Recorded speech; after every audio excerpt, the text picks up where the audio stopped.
Esse é o podcast Mídia e Marketing do UOL.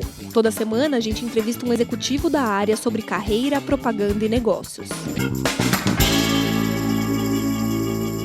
Oi, eu sou Renato Pesotti e essa semana a gente está com a Fernanda Antonelli, que é diretora-geral da Wieden Kennedy São Paulo.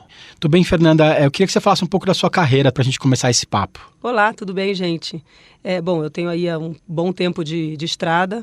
Comecei lá em 92, ou seja, se vocês fizerem as contas, vocês vão saber a minha idade. Trabalhei e comecei numa agência pequena, nacional. De lá fui para a JWT, uma agência grande do grupo WPP. Depois fui e trabalhei no caso da Thomson, trabalhei no Brasil e na Argentina. Voltei da Argentina, fui para o MAP BBDO, fiquei lá durante 4 anos, fui para a McGarry-Bowen como diretora-geral e cá estou na Wieden há 15 meses, feitos agora. Exatamente. Legal. Eu queria que você explicasse também um pouco sobre a Wieden Kennedy. Ela tem um viés criativo já desde da sua criação. E eu queria que você explicasse um pouco, você trabalhou muito tempo no atendimento. Isso. E foi assumir a direção de uma agência mais criativa. Você foi botar ordem na casa, mais ou menos? Na verdade, é uma agência, a Wieden é uma agência que foi fundada lá em 1982, uma agência super forte. E ela foi fundada por conta de Nike, numa cidade pequenininha, que nem é tão pequena mais assim, mas é Portland, mas é na costa oeste. Então sai daquele eixo Nova York, Chicago, Boston, de agências grandes na costa leste. E ela foi fundada na época quando a Nike estava abrindo. E o Phil Knight, que é o fundador da Nike, não acreditava em propaganda, mas precisava de alguma coisa para promover essa marca. E aí chamou o Dan Wieden e o David Kennedy, que dão nome à agência, né? Dizendo que ele não acreditava em propaganda, mas ele precisava promover a marca de alguma forma. E aí a agência acreditava que, na realidade, não é que ele não acreditava em propaganda, ele não acreditava em propaganda ruim. Então tinha que fazer alguma coisa interessante para essa marca, para que as pessoas de fato se interessassem por ela. E aí sim foi criado o slogan Just Do It, que está aí até hoje e que acompanha a marca e também fez com que a Wieden acabasse sendo conhecida. Um dos slogans mais conhecidos do mundo. Exatamente. Foi criado pela agência que ainda tem a conta da Nike. Que ainda tem a conta, desde 82. E aí vieram outros clientes e a agência, pelo fato de acreditar que propaganda tinha que ser muito além da propaganda, lá atrás, em 82, né, na época dos Yuppies, e onde se falava em propaganda, mercado financeiro, as mulheres de ombreira, a Wieden era uma agência meio hippie, que achava que propaganda tinha que sair só do espaço do anúncio, né, naquela época, e tinha que invadir a cultura, as pessoas tinham que falar disso no almoço de domingo. Então, isso acabou fazendo com que a agência tivesse uma reputação criativa muito acima da média. Porque, na verdade, desde o começo ela teve esse viés. Ela foi criada com esse viés de propaganda não é só propaganda é cultura. E aí, isso acabou trazendo outros clientes. Hoje a gente trabalha com clientes muito grandes, de vários mercados diferentes. E a agência está no Brasil há quanto tempo? A gente abriu no Brasil em dezembro de 2010. Ela foi aberta no Brasil para atender a América Latina toda, porque são 8 escritórios no mundo, né? Então na Ásia tem 3, 2 na Europa, 2 nos Estados Unidos, Portland, e depois abriu em Nova York, e a do Brasil. E acabou que a gente, pelo fato da gente estar aqui na América do Sul, a gente atende não só o mercado brasileiro, como o mercado hispânico também. No Brasil, ela foi aberta já na época que todo mundo já tinha celular na mão, o mundo já era digital. Então, a gente acabou entrando em muitos clientes pelo viés digital, que em 2010 davam menos bola, menos importância para o digital, então você conseguia entrar em alguns clientes grandes via um trabalho digital diferente, e a agência acabou ganhando corpo e a gente foi crescendo, e hoje a gente atende todas as contas no digital e no offline também. Na verdade, não é como alguns casos que a agência ganha a conta do cliente como mídia tradicional e acaba pegando o digital. No nosso caso foi o contrário, o que foi ótimo, porque deu também expertise que normalmente as outras agências não tinham naquela época. Que o pessoal está correndo atrás. Exatamente. Agora. Então a gente já chegou por outra porta, o que foi ótimo, porque você também traz profissionais diferentes para dentro da agência, né? São aqueles publicitários clássicos que vieram do off e que tiveram que fazer aquele movimento duro, muitas vezes, de reaprender uma série de coisas para continuar trabalhando e continuar se reinventando. No nosso caso, a gente já entrou por outra porta, uma porta menorzinha, mais estreitinha na época, mas hoje a gente está vendo aí o movimento que acontece em digital, isso acabou fazendo com que a agência tivesse uma expertise super bacana para os clientes. Então, tem clientes, inclusive, que a gente, apesar de serem clientes grandes no online e no offline, a gente acaba a gente trabalha muito a serviço da ideia, e a ideia às vezes se presta melhor ao digital. E aí a gente nada super de braçada, porque a gente sabe fazer. E como é criar para a Nike, né? Porque hoje no Brasil, a Nike veste o Corinthians e a seleção brasileira. Então não é simples criar para tanta gente e de formas diferentes, né? Principalmente para a seleção, inclusive tem a questão de amor e ódio pela seleção. Como que é criar especificamente para uma marca tão grande global e que no Brasil tem essa força de vendas? O sarrafo da Nike é muito alto, né? Então, não é qualquer coisa. Não, o Widen nunca tem... A gente nunca passa qualquer coisa para os clientes, mas a Nike, o grau de exigência da Nike é muito alto e também é uma marca global. Então, você tem todas, né? Você tem todas as Widens trabalhando para um cliente como esse. Então, isso faz com que a gente também se exija demais. É uma conta que, normalmente... quando ela passa um briefing para a agência, quando ela passa um trabalho, o trabalho é muito discutido para a gente encontrar alguma coisa original para falar. O que eu acho que a Nike tem, eles têm um olhar sobre o atleta e sobre o esporte muito original e muito... No caso, por exemplo, agora a gente está trabalhando para a seleção feminina de futebol, né? Tá todo mundo falando muito de feminino, do empoderamento feminino e tal, mas como tá todo mundo falando de um assunto, como você vai ser original sobre algo que está todo mundo comentando? Então, é esse olhar e essa é a dificuldade de uma conta com um viés criativo tão forte. Como você vai conseguir sendo original e irreverente, interessante, num assunto que está todo mundo falando? No caso de seleção brasileira, por exemplo... A gente criou para a Copa do Mundo, começou a criar para a Copa do Mundo logo depois do 7-1, né? Então, a gente teve que fazer um trabalho, qual que seria o olhar que a agência daria pós 7-1 para a seleção brasileira. E aí veio a campanha Brasileiragem, onde a gente, no final do filme, se vocês têm lá nas redes sociais, mas se vocês olharem, no final tem um menino puxando a seleção. Essa camisa tem história, né? Ele faz um discurso para criança. E é verdade, é um pouco... Vamos olhar para a seleção brasileira... E foi um projeto de pesquisa legal, né? Porque foi um menino do Vasco que foi achado nas redes sociais. Exatamente, depois o menino ficou famoso, até deu palestra, né?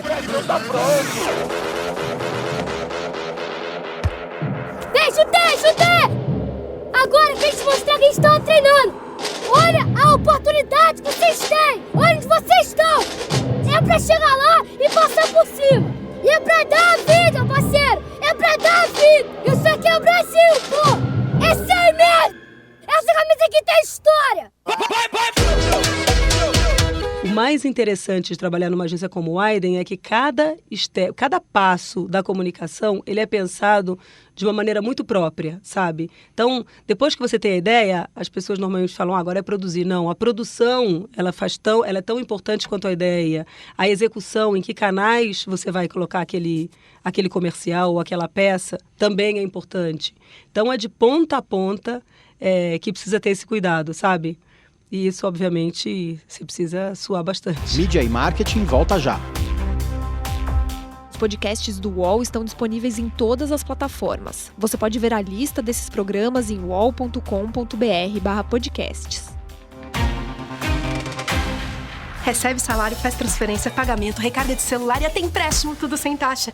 PagBank, a sua conta grátis do PagSeguro. Baixe já o app e abra sua conta em 3 minutos. E a agência, ela começou com Nike e nos últimos meses ela ganhou novas contas, ela tem crescido, ela tem se fortalecido dentro do mercado, né? E é uma das poucas agências que é comandada por mulher. Sim. Como que é essa liderança feminina dentro da agência? Como que você trabalha isso com os diretores de criação que atuam com você, que são homens? Como que é ver o mercado nessa situação hoje? Na Widen, toda a liderança da Widen, ela é sempre compartilhada, né? Então, eu compartilho a liderança com 2 criativos excepcionais, que são o Eduardo Lima e o Renato Simões. Nós 3 tomamos as principais decisões da agência.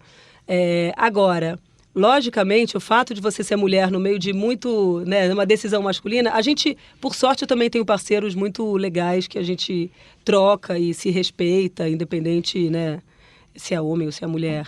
Agora, eu acho que a liderança feminina, em geral, ela é mais difícil. Eu acho que as pessoas, elas te avaliam mais, sabe? Então, a mulher ela precisa ter uma dose de autoconfiança um pouco maior, porque até como você está vestida, sabe? As pessoas analisam a mulher, em geral, sempre, né? Uma mulher nervosa é uma histérica. Tem que estar sempre bonita, maquiada. E é meio isso, uma mulher nervosa é uma histérica, um homem nervoso, ele tá nervoso, sabe? A mulher Tadinha. histérica é uma louca, né?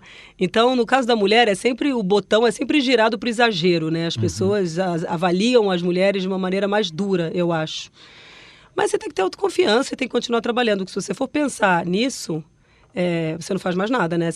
Não dá para você jogar para a plateia, sabe?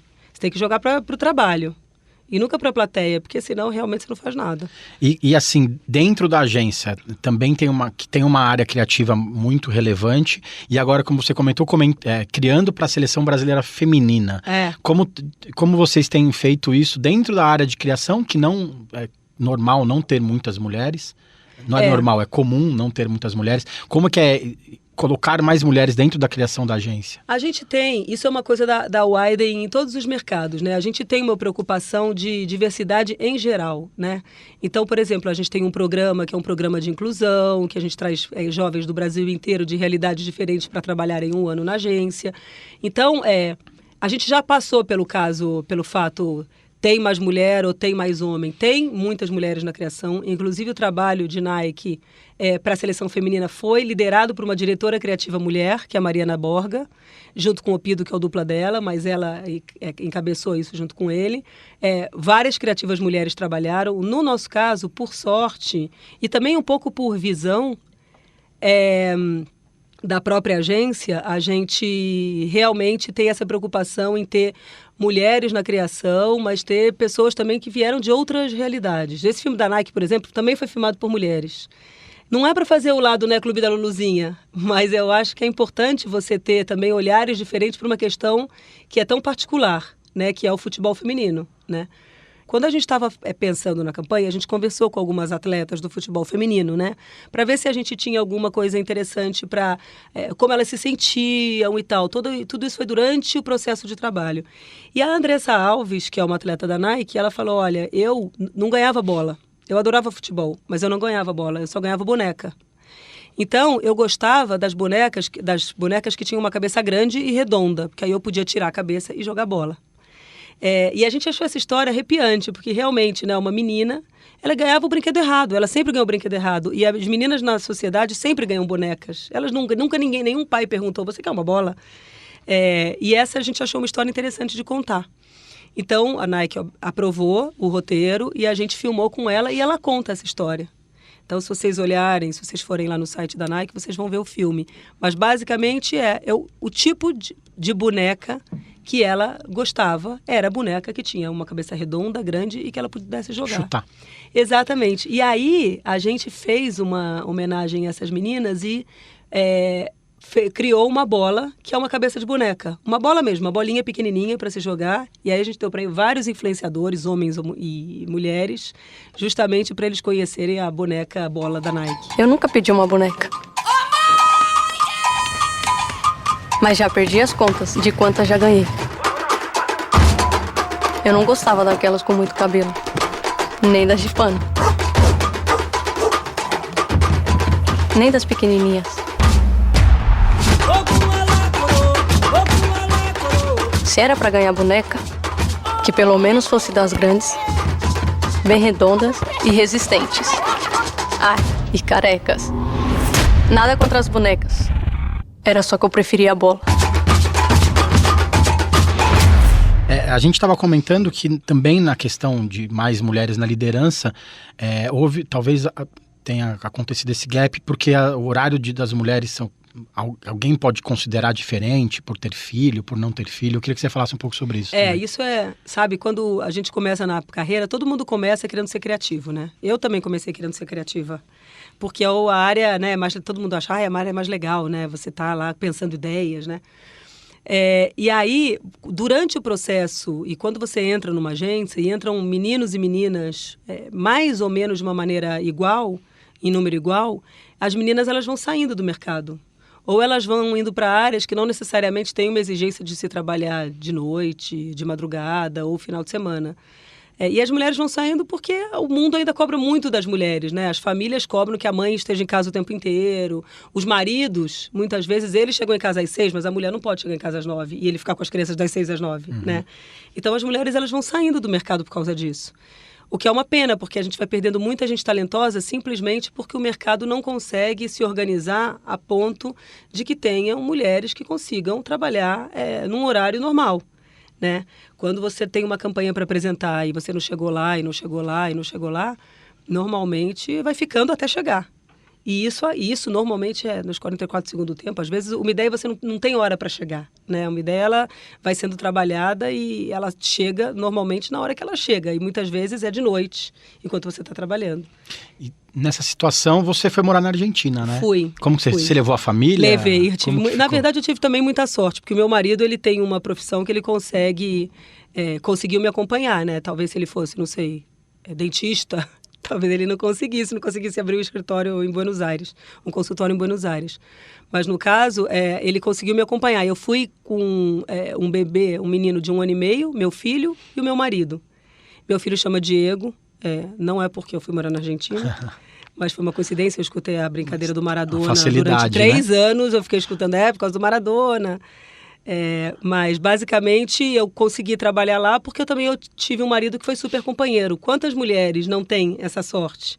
Né? Os maridos não podem acompanhar. Então, também foi difícil porque fui eu, meu marido e meu filho. E isso também fez com que a família ficasse super unida, né? Nós 3, porque a gente só não tem a mãe, não tem a babá, não tem ninguém. A gente tem que contar só com a gente, né? Mas isso também foi uma experiência incrível para a família inteira. Não foi só para mim profissionalmente. Profissionalmente, para mim, foi muito interessante, foi muito bom. Realmente foi um período assim áureo. Mas também foi bom para o meu marido, foi bom para o meu filho. E eu acho que essas experiências só enriquecem a gente. Morei na Argentina de 2005 a 2008, liderando o negócio de seda, shampoo, do México até o Uruguai, para toda a América Latina. E você acha que essa experiência que você trouxe de lá talvez tenha te levado ao cargo que está hoje? Acho que sim. Primeiro porque o Brasil, apesar da gente falar... Aqui diferente do resto da América Latina, a gente fala português. O Brasil não pode ser uma ilha num mercado tão grande quanto é o mercado latino-americano, né? E o fato de ter alguém que conhece o mercado hispânico, como eu trabalhava, quando eu fui para lá, eu trabalhei liderando uma operação para a Unilever, para shampoo da Unilever, do México para baixo, a América Latina inteira. Então eu sabia como a mexicana pensava, como a uruguaia pensava, como a paraguaia, como a argentina. Isso também me enriqueceu muito e me habilitou a, quando se fala de América Latina, quando se fala de trabalho para outros países da região, eu me sinto muito segura para falar sobre isso. Porque eu vivi durante 3 anos tudo isso. E isso acaba, quando se procura um executivo que tem uma experiência em América Latina, é natural que eu acabe aparecendo nessa lista, né? Isso acabou propiciando eu vir para a Widen para fazer um trabalho para alguns países da América Latina também. Então, a gente trabalha para alguns clientes propaganda para o México, para a Argentina, a gente tem um cliente que fica no Panamá. Isso tudo, eu acho que se eu não tivesse essa experiência, provavelmente eu não estaria nesse lugar. Legal. Vamos falar um pouco do programa Os Kennedys, que a Widen promove há alguns anos já. Eu queria que você explicasse um pouco como funciona essa aproximação de um estudante mais pobre, que não tem acesso à publicidade. Queria que você falasse um pouco sobre isso. Esse programa Kennedys, ele existe em todas as Widens do mundo, mas a Widen, ela define qual vai ser o viés, cada Widen do mundo, são 8, né? Por exemplo, em Amsterdã, para tecnologia. Então, ela quer trazer pessoas do mercado de tecnologia, que não tem nada a ver com publicidade, para dentro da agência, para um olhar diferente. Então, os Kennedys é um programa de diversidade para trazer um olhar diferente para o trabalho. O que a gente decidiu lá atrás, eu não estava na agência, mas o meu antecessor, junto com os 2 ECDs, era que seria um programa de inclusão. E eu acho que foi super acertada a decisão.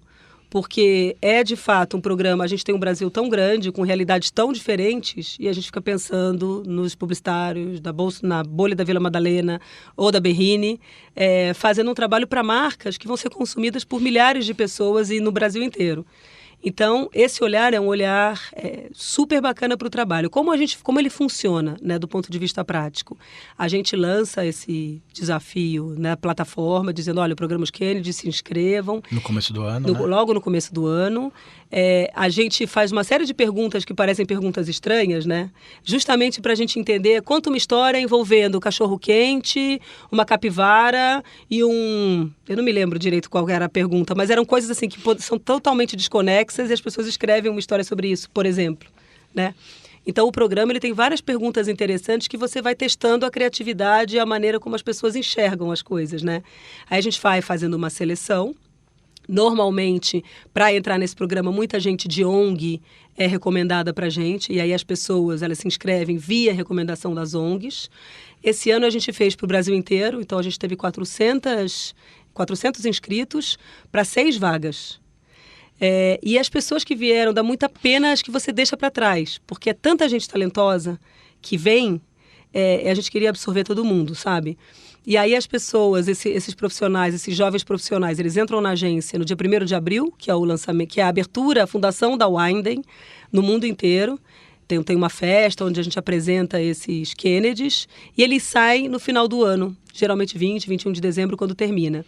E durante todo esse processo, eles vão ao museu, sempre com um curador, eles assistem a palestras, eles têm aula de inglês, tem aula de finanças, tem aula de várias coisas para irem capacitando eles. Vocês cuidam deles durante 8 meses? A gente cuida. Tem uma pessoa, inclusive, dentro da agência, que é o Vitor, que fica com o programa, cuidando desses jovens. Às vezes, assim, eles têm umas dificuldade de inserção, o que é natural, porque eles vêm de realidades muito diferentes. Então, a gente está o tempo inteiro acompanhando esses jovens para eles poderem dar o melhor deles e para eles também se descobrirem. Acontece. O ano passado, dos 6, a gente contratou 5. Foi uma sorte, não necessariamente tem uma obrigação de contratar, porque a nossa intenção é que eles possam voar. Obviamente, a gente quer todos dentro da Winden. Às vezes não tem espaço, às vezes eles descobrem que eles gostam de outra coisa. De outras coisas. Né? Por exemplo, a gente tinha uma menina que ela queria trabalhar no terceiro setor. O mais legal para ela do programa Kennedy foi conhecer outras ONGs, outras pessoas, outras realidades, e hoje ela ajuda no programa. Então, é legal você também dar a possibilidade para esses jovens deles se descobrirem. E é legal ressaltar também que vocês pagam a hospedagem deles aqui durante o tempo no hostel, eles inserem na sociedade mesmo. Exatamente. Esse ano foi o primeiro ano que a gente abriu para o Brasil inteiro. A gente pagou a passagem de todos eles. A gente tem 2 do Maranhão, 2 do Brasil, 2 de Brasília, uma menina da Bahia e um de São Paulo. A gente trouxe eles, pagou a hospedagem e eles ficam num hostel até o final do ano. Então a gente dá casa, comida, toda a assessoria que eles precisam, estrutura para eles trabalharem, a gente dá um salário para eles. Então a gente cuida deles como se eles fossem funcionários, com o cuidado de fazer com que eles se insiram também, né? Um funcionário, normalmente você entra, tchau, se vira aí, porque você já conhece a propaganda, você vai fazer amigos e tal. No caso dos Kennedys é um pouco mais complicado, porque muitos deles vêm de outras cidades e de outras realidades, então é mais difícil a inserção. Mas eles são todo mundo muito, assim... eles são muito espertos, sabe? É muito fácil eles acabarem se integrando. No início, você vê que estão todos juntos, né? Eles andam como todos em tribo, grupos. porque eles não conhecem ninguém, então eles se sentem confortáveis entre eles. Eles estão morando juntos, né? Com o tempo, eles vão se espalhando e a coisa mais legal de ver é eles na festa, conversando com o outro e se inserindo realmente na agência, que é o que a gente quer mesmo. E a maioria acaba virando publicitário hoje ainda. Maioria. Eles estão, eu acho que assim, eles estão clamando por uma oportunidade, sabe? Então, o fato de você abrir uma porta... para eles é tão bacana, porque talvez eles não tivessem essa porta nunca se não fosse via o programa. E aí é muito legal você ver eles agarrando a oportunidade, sabe? Quando você tem muita coisa, talvez você não dê o valor que você dá quando você lutou tanto e batalhou tanto para aquela vaga, né? Então, eles acabam ficando no mercado. A gente também, o programa, esse é o 4º ano do programa, então a gente também não tem uma história tão longa para dizer o que aconteceu com todos os Kennedys, né? Mas a gente sabe de muitos deles, né? Estão em outras agências, em grandes agências, trabalhando com grandes marcas. Em que pese a gente ter um pouco de dó de perder gente tão talentosa, a gente também fica feliz pelo fato de estar abrindo a oportunidade deles para o mundo. É muito bacana. Legal. E desses currículos que não são aproveitados, você já contratou alguém ou indicou alguém para trabalhar em outro lugar? A gente indica. Por exemplo, tinha uma menina que eu adorei ela, a gente fez a entrevista, a gente adorou, mas a gente achou essa menina é uma artista, essa menina não é uma publicitária. Ela provavelmente ela vai ser feliz fazendo um processo de marca, que é um processo mais duro, né? Aí a gente conversou com artistas, com gente que a gente conhecia, para ver se a gente abriu uma oportunidade para ela. Uma outra pessoa também, que era um menino que a gente achava que ele podia ser um diretor, um documentarista, ele tinha mais essa cara, né? Aí a gente liga para as produtoras e pede, e eu pessoalmente peço um monte, na maior cara de pau. Porque eu acho que é bom para todo mundo, não só para ajudar, mas eu acho que também para o trabalho, para quem a gente está indicando, é legal todo mundo ter um olhar diferente, sabe? Eu acho que também você diminui essa possibilidade dessa raiva nas redes sociais, a hora que você tem um olhar, você fala, puxa, realmente a gente não tinha pensado nisso, né? Ainda bem que a gente tem essa pessoa alertando, dizendo, olha como vocês não estão vendo coisas que estão na cara de vocês, né? Então eu acho que é super rico para o trabalho sempre você ter outra perspectiva. E assim, trabalhando com clientes mais diversos, como a Aiden tem hoje, também é complicado. Né? Exatamente. Vocês trabalham com C&A, trabalham com Sprite? A gente tem, os nossos clientes são os seguintes, a gente tem, começar pelos que a gente ganhou agora. Então, a gente tem C&A, que a gente ganhou recentemente, conquistou recentemente através de uma concorrência. Temos Sprite, da Coca-Cola também, que a gente acabou de ganhar, ganhamos em julho. E aí temos cartão Elo, que é super interessante como marca para trabalhar, porque é um cartão brasileiro, né? Então, olha como é bom você ter um ambiente tão diverso num cartão brasileiro que briga com dois gigantes, né? De cartão de crédito. Então, é interessante para a gente também. Aí nós temos Disney, Procter & Gamble, Old Spice, Facebook, Airbnb, Lacta, chocolates. Aí temos, deixa eu ver se eu esqueci de algum, acho que não. Nike, obviamente, porque Nike a gente já tinha falado, então não mencionei, mas Nike, que também a gente tem muito orgulho. Então uma mistura de clientes locais e internacionais super interessante. Alguns clientes que são alinhados, que a gente tem porque a Widen tem em outros mercados, e outros que a gente conquistou aqui, como foram esses que eu mencionei. Mas, de qualquer forma, são todos clientes e grandes marcas que são consumidas por esse monte de brasileiro diferente, de regiões diferentes, de realidades diferentes. Então, a gente precisa ter gente diferente também. Você acha que os publicitários eles saíram um pouco da casinha, assim? Eles não estão mais andando só nos seus carros importados? Aqui em São Paulo a gente percebe um pouco da mudança do perfil também. Não sei se por conta das bicicletas compartilhadas, por causa dos patinetes, eles têm andado mais de metrô. O que você acha?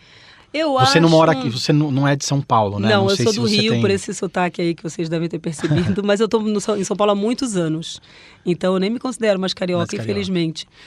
Só sobrou o sotaque. Mas eu acho que tem um pouco de tudo. Eu acho que existe uma pressão dos clientes para que as agências sejam mais diversas. Existem clientes que perguntam, eu quero saber quantas mulheres vão trabalhar para a minha marca, por exemplo. O que eu acho positivo, porque se não existe uma forçada de algum lado, talvez essa realidade não mudasse. Eu acho que quando você traz gente diferente, de outras histórias, acho que você se sente um pouco cafona, ficar andando nos seus carrões, sabe? Acho que basicamente, eu acho bobagem, eu acho que é tão legal você se misturar, né? Agora, tem de tudo, viu? Não vou te dizer que mudou. Eu acho que tem de tudo. Por sorte, existem ambientes que são mais abertos, mas ainda existem as pirâmides, as torres de cristal, as primadonas. Espero que elas acabem com o tempo. Os tapetes na entrada. Existe. Mas realmente eu acho que o bacana mesmo é a mistura, sabe? E a comunicação tem mudado, né? As agências também têm perdido um pouco de espaço. As agências mais tradicionais, elas têm perdido clientes relevantes, também por não conseguirem dar ter essa visão diferente hoje? Eu acho. Eu acho que tem... Outro dia eu estava conversando com um amigo que está numa agência que faz um trabalho completamente diferente. É outra coisa, né? Com tecnologia e tal. Eu acho que tem espaço para tudo. Eu acho que o que os clientes não tinham antes, que era um cardápio... Ele tinha um cardápio de agências, não necessariamente de serviços. Hoje os clientes têm um cardápio de serviços. Então, ele pode estar com uma agência de comunicação, mas ele pode preferir trabalhar com uma agência de performance naquela disciplina específica. Então, eu acho que isso exige mais dos clientes, obviamente, porque você liderar esse monte de disciplina diferente dá mais trabalho, mas, ao mesmo tempo, acaba fazendo também com que a comunicação seja mais rica. O que eu acho que as agências super tradicionais, elas estão se virando, né? Para se reinventarem e para conseguirem sobreviver num mercado em mudança, em transformação.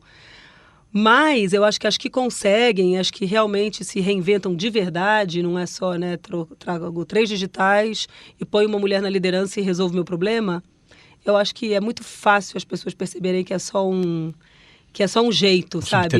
Um subterfúgio para sobreviver por mais tempo.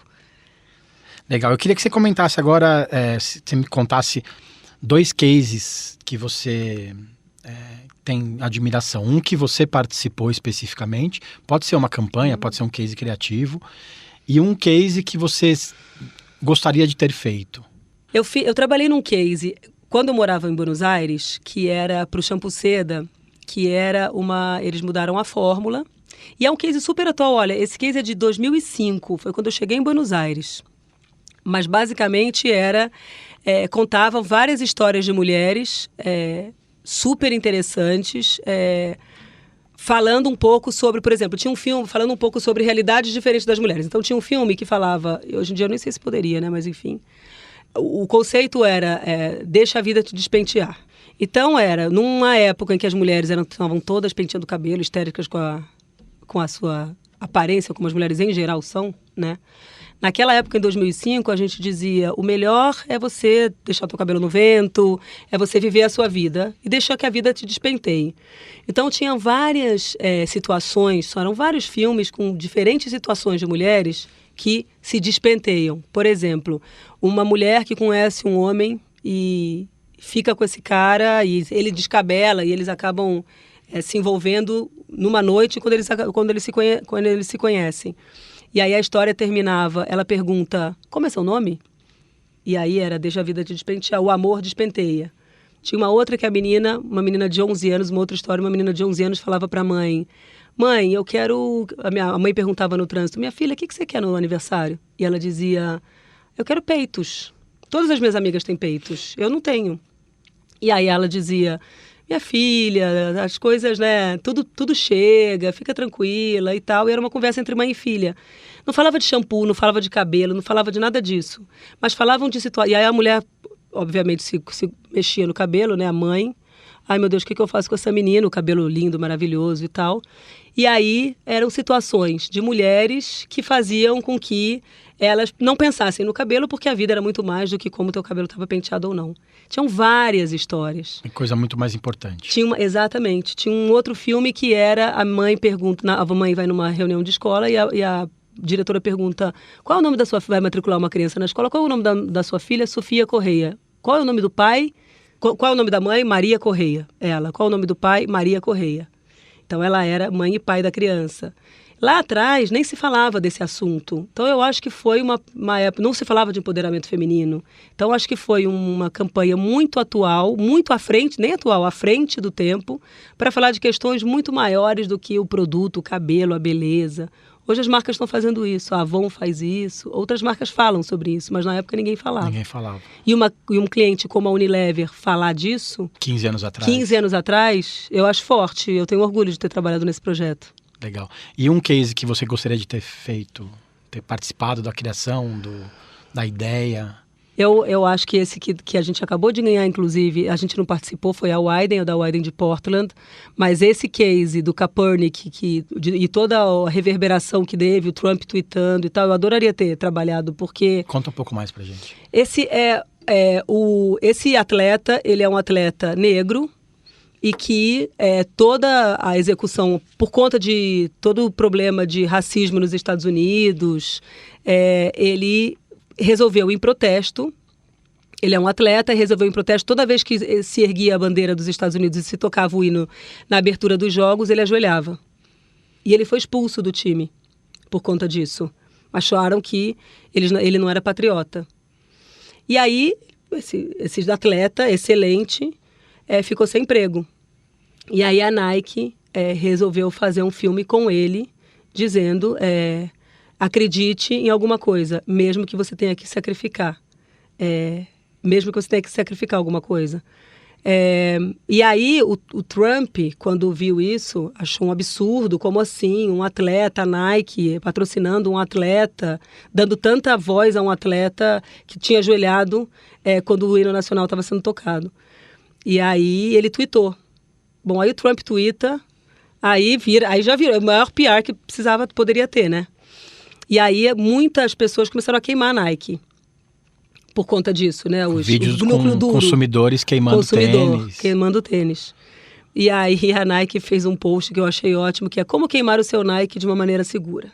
Vá para fora de casa. Risque o fósforo, mas cuidado com o que é inflamável. Então eu achei um jeito interessante, divertido, de mostrar que continuava apoiando esse atleta. Porque ele era um atleta e a Nike é uma marca que apoia os atletas. Então eu adoraria ter trabalhado nesse case, porque ele mexe com a cultura. E eu acho que é isso que o publicitário tem que ir atrás, sabe? Menos para vender tênis, mas muito mais para ter um posicionamento com relação às coisas, com relação à vida, uma postura. Eu acho legal as marcas que assumem uma postura. E querendo ou não, as ações da Nike caíram no primeiro momento e depois subiram. Exatamente.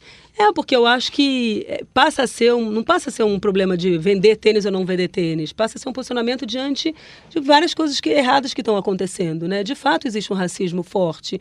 De fato, esse atleta ele tinha uma postura muito ativa com relação os policiais matando jovens negros.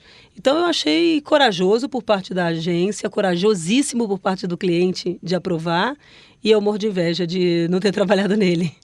Indiretamente, talvez tenha Indiretamente, sim, porque depois do trabalho da Andressa, que a gente fez e tal, de alguma forma, que é você acreditar em alguma coisa, que é um pouco o statement que a Nike está fazendo, mesmo que isso signifique um sacrifício, de alguma forma a gente usou essa ideia para fazer o nosso trabalho aqui. Legal. Obrigado, Fernanda, pelo tempo. Esse foi o podcast Media e Marketing do UOL. Semana que vem tem mais. Obrigada a vocês. Os podcasts do UOL estão disponíveis em todas as plataformas. Você pode ver a lista desses programas em uol.com.br/podcasts. Media Marketing tem reportagem de Renato Pesotti, captação de áudio de Amer Menegassi, edição de áudio de Alexandre Potashev e coordenação de Juliana Carpanesi.